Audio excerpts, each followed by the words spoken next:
Stop doing your observers like this garbage and start doing it like this, and alternate from observers, blocks, and hoppers. That makes it way faster and looks much cleaner. And you know, I wish I knew about this before I started Redstone, so I'm going to give you a list of 10 tricks I wish I knew about Redstone before I started.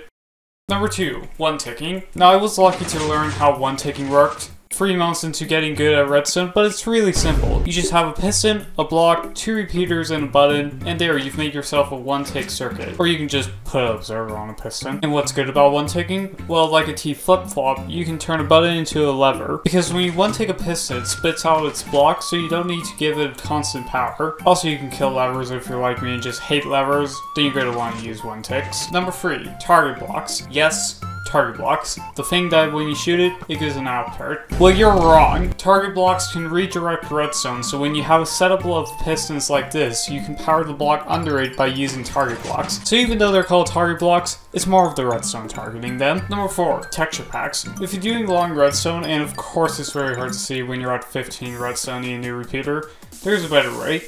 Get a texture pack. If you go to Vanilla Treats, you can get a texture pack that lets you see the signal strength of your redstone. There's also one for note blocks. Number 5, double clicking. You might already know this, but if you press the left and right click buttons of your mouse, you can easily replace the block you're facing, making it face another way. Make it way easier to build with pistons or observers. Also, it's just a building trick. Number 6, use color coding. I cannot tell you how annoying it is having a build that's just all one color. Like, how are you supposed to fix anything in a mess like this? So just do yourself a favor and build like this with 10 different colors. It'll be way easier to fix than this mess. Number 7, QC, or the real name, quasi-connectivity. Quasi-connectivity.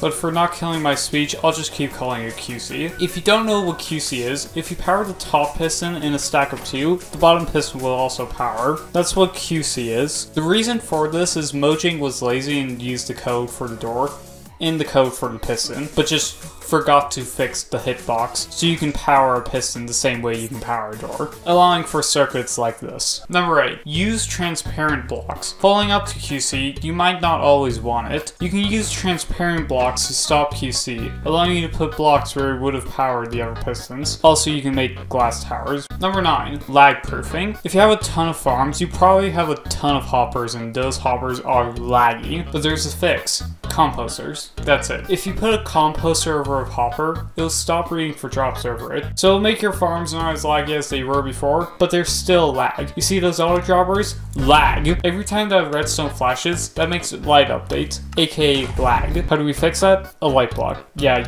you just light it up. And number 10, rails. Now you might be asking, why did you use rails instead of redstone? Well, there's a few reasons why. 1, you can put them next to each other so you can make very compact stuff. 2, they do way less lag than redstone, allowing you to cut down on even more lag. So in a setup like this, it makes the TPS way higher. And there's like 10 tricks I wish I knew before I started redstone. And if I knew all of this before I started, I'd probably be way better, way quicker. Oh, there's one more thing here in the script. It says, number 11, subscribe to ZeppyTube and join my Discord server. Well, it says it in the script, so I guess you gotta do it. And if you like this video, you'll probably like this one, where I made a working Optimus Prime in vanilla Minecraft. It's very useful for if you're doing...